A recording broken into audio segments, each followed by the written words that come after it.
Good morning friends, I am Ausal sir. I am teaching economics in Sadhguru Kadge Maharaj College, Kara. In my last lecture, we discussed about chapter number 1, chapter number 2, chapter number 3, chapter number 4.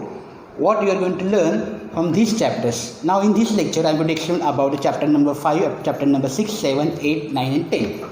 Okay, see, listen carefully. Now, what is there in chapter number 5? Explain the meaning, definition and significance of rural development. Now you know that India is a country where almost 70%, 65 to 75% people, they are living in villages. So rural development is very important for our country. So it is important to learn what is there, what is the significance of rural development. We are going to learn all these things in this chapter number 5. Again, here explain the classification of agricultural credit on the basis of purpose and the tenure. Agricultural credit. Now see, there are many farmers who are very poor. So they need some kind of loan from agricultural institution or from banks. So we are going to see all these things. What do you mean by agriculture credit and how the people or how the farmers they are going to take credit from or taking loans from banks in this point. Then again the point number 3, that is difference between institutional and non-institutional source of credit. From where you can take some kind of credit, from where you can take loans. So we are going to discuss all these points here, difference between institutional and non-institutional credit. Point number 4, that is assess the role of various agriculture finance institutions. In India, the special attention is given towards agriculture credit. All government, since from 1947 up till now, all governments they are interested to give much more importance to agriculture because Indian economy is based on agriculture. So it is very important to give more importance to agriculture. It is more important. It is very important to give some credit for farmers. Again, some help to farmers so that farmers they can take loan and they can use that loan for agriculture development. So it is here access the role of various agriculture finance institutions. Now you know that about the government banks, they are going to give some kind of funds to the farmers. Even NABARD is there, National Bank is there. Here government, state government also going to give some kind of funds to the farmers. In this point, we are going to see all these things. Okay, here chapter number 5 is there. Now what we are going to learn in chapter number 6? Chapter number 6, we are going to learn about, this chapter is going to see about explain the stages of population. In my last lecture, I mentioned that unemployment, poverty and population, these are main problems of our economy. You know that India is the second largest country in the world, having large population after China. So population, but there is some kind of differences there. China, they have got almost 7% of land, total world's land, and India we have got only 2.5% land. So on this 2.5% land, we are going to handle the world's second largest population. So there are many problems population. Here in this chapter, we are going to see about how the stages of population and how growth based on various census data. We are going to learn all these things in this chapter. Again, explain the factors responsible for population explosion in India. What are the factors which are responsible for population explosion? How we are going to control population explosion? Now we know that population, second largest population in the world. So it is very important for India to control the population. We are going to see all these things in this chapter. What are the stages or the factors which are responsible for population explosion in India? Again, next point is access various population policy measures to check population explosion. What are the policies are there? How government is going to control the population? What are the measures what are the stages that government is going to take to control the population? We are going to see all these points in here. Access various policy measures to check population explosion. Again, next point that is about the importance of human development index. Human development index is very important to check what kind of condition is there in your country about the human. So here in this point we are going to say about the importance of human development index. All countries it is important to give the human development index. United Nations organization is going to give such index where your countries. We are going to see all these points here where India is for human development index. We are going to see this point in chapter number 6. Again, chapter number 7, that is about the unemployment. What do you mean by unemployment? What are the causes of unemployment? What is the condition of India in unemployment? Explain the concept of unemployment. First point is explain the concept of unemployment is there. Again, next point is about the types of rural and urban unemployment. There is difference between rural unemployment and urban unemployment. Now see, rural problem people they are facing different problems, and urban people, they are facing different problems. So there should be some kind of difference between rural unemployment and urban unemployment. Okay, see, we are going to see all these points in chapter number 7. Again, major causes of unemployment in India. What are the major causes of unemployment in India? See, educational unemployment is also there, frictional unemployment is there. What are these types of unemployment and what are the causes of unemployment in India? Okay, every country problems are different. Unemployment problem in other developed countries are different, and again unemployment problem in underdeveloped countries are different. So we are going to see these points in this chapter, and again assess the various employment generation programs. How government is going to control unemployment, what are the measures that are going to be taken by government to control unemployment in India. Now you know that we are facing problem of COVID-19 situation. You might have learned, or you might have read something about the unemployment condition, because of these corona conditions many people, they are not getting jobs. So problems are there. So how government is going to tackle, or how government is going to handle such kind of problems, we are going to see all these things in chapter number 7. In chapter number 8 we are going to see about the poverty. Again, this is a very important chapter for you. Unemployment, population and poverty, these are very important chapters when we are going to discuss about the underdeveloping countries. Okay, here we are going to see about the what do you mean by poverty. Again, difference between what do you mean by absolute poverty and what do you mean by relative poverty. We are going to see this difference in this chapter.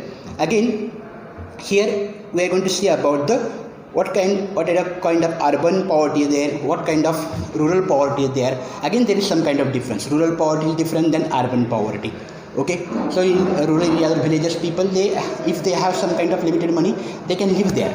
So their problem is different than urban poverty. Again, review the estimates of poverty. How you are going to estimate the poverty. We are going to see all these things in this point. And again, main important point, what are the causes of poverty? What are the main causes or major causes of poverty? See, poverty is there. We know that India, we are facing problem of poverty. But what are the causes? Again, you can make some kind of difference for rural poverty here also and urban poverty. So what are the causes, major causes of poverty? We are going to see this point in this chapter. And again, last point is about the access the various poverty elevation measures. How we are going to control the poverty? What are the steps that government is going to take to control poverty, or how it is important for government to raise the standard of living for the people? What stages are there? What steps the government is going to take to remove the poverty? We are going to see all these 3 points in chapter number 8. Again, second last chapter, that is about we are going to see about the economic policy of 1991. You know that in 1991 India opened our economy for other countries. So what stages are there, how we open our economy, all these points are there. Here in this chapter we are going to see about objectives of economic planning of 1991. Why this year is very important for you, 1991? Why I'm not going to take about 1981 or 1971? So 1991 India, this year is very important for Indian economy. Our Prime Minister that time, Dr. Manmohan Singh, is a well-known economist in the world. He was the Prime Minister at that time. In 1990 he was a finance minister at that time, 1991. P.V. Narasimha, he was a prime minister. So as a finance minister, Dr. Manmohan Singh, he opened our economy for other countries. So slowly and slowly the gates were open for other countries, so that the people from other, or the companies from other countries, they come towards India and they have their business in India. So Indian economy, it was very strict up till 1991. We opened that economy slowly and slowly from 1991, and now you can see all major corporate offices in India. All, even you can take example of your mobile companies, Samsung, other countries. You can see Sony TV and other TVs. Here you can see all the corporate offices of all companies of the world in India. It's only because of 1990 policy. We are going to see each and everything in this chapter. Again, here we are going to see some new terms for you. What do you mean by liberalization? What do you mean by privatization? And what do you mean by globalization? We are going to discuss all these things. There is some kind of difference. Liberalization is different than privatization, privatization is different than globalization. So you are going to learn these terms. What do you mean by liberalization? What do you mean by privatization? What do you mean by globalization in this chapter?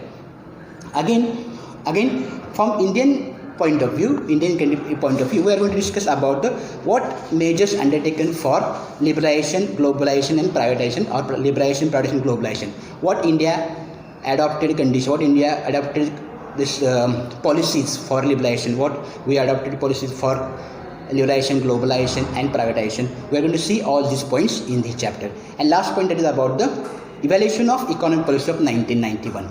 If you are going to evaluate about the 1919 policy, whether some plus points are there or some negative points are there, we are going to evaluate all these points in chapter number 9. And in last lecture I discussed about there are 10 chapters, and last chapter here we are going to see some important points regarding what do you mean by economic planning.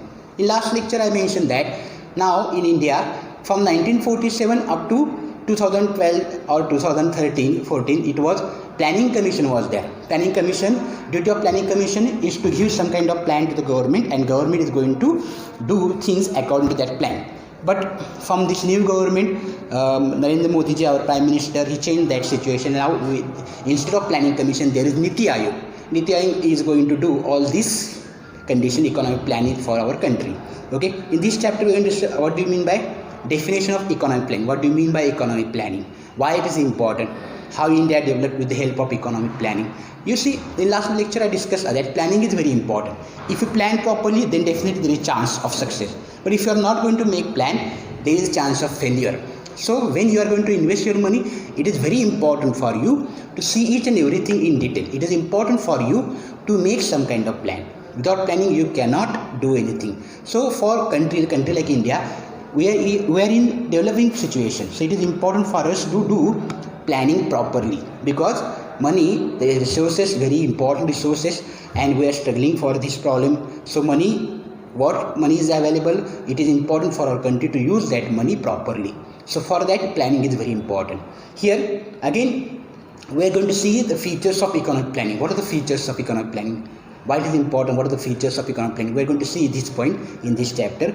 Again, here targets and achievement of various 5-year plan. From 1951 there are some kind of plans for there. For example, 1951 to 1956, 56 to 61.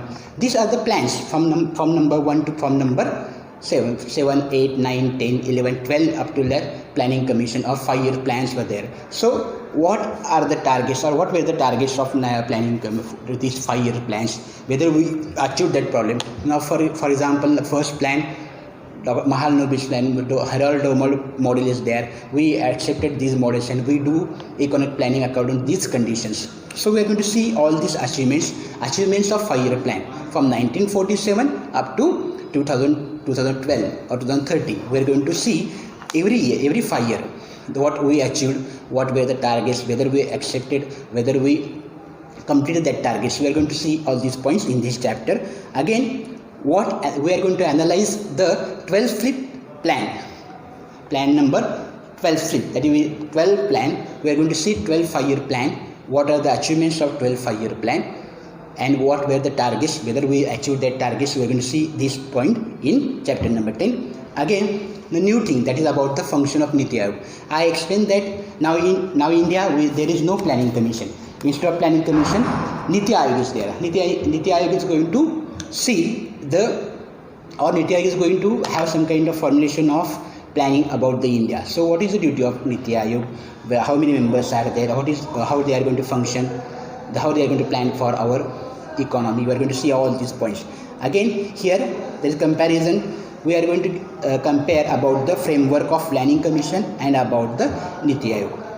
So this chapter is also very important. So up till now I have discussed about all the things which are there from chapter number 4, chapter number 5, chapter number 6, chapter number 7 and chapter number 8. All these points are very important. So very briefly I have given you all the points which are there, or how we are going to study in this 11 year about the economics. So chapter number 1, chapter number 2, chapter number 3. This again chapter number 3, in my last lecture I mentioned that chapter number 3 is very important. Some statistics part is there, mean, median, mode is there. Again chapter number 4, where we are going to discuss about the Maharashtra, economy of Maharashtra, what kind of conditions are there. So everything, it is very important. So from chapter number 5, chapter number 6, chapter number 7, some problems which are related with our country, that is problem of unemployment, problem of poverty, problem of population. So you see, one important condition is that when we observe about the underdeveloping or developing countries, there is some kind of difference. Unemployment is there for developed countries also. Unemployment population problem is there for developed countries also, and again poverty problem is there for developed countries also. But their measures are different and their extent or percentage is very low compared to developing countries. The country like India, we are facing problem of unemployment, we are facing problem of population, we are facing problem of poverty.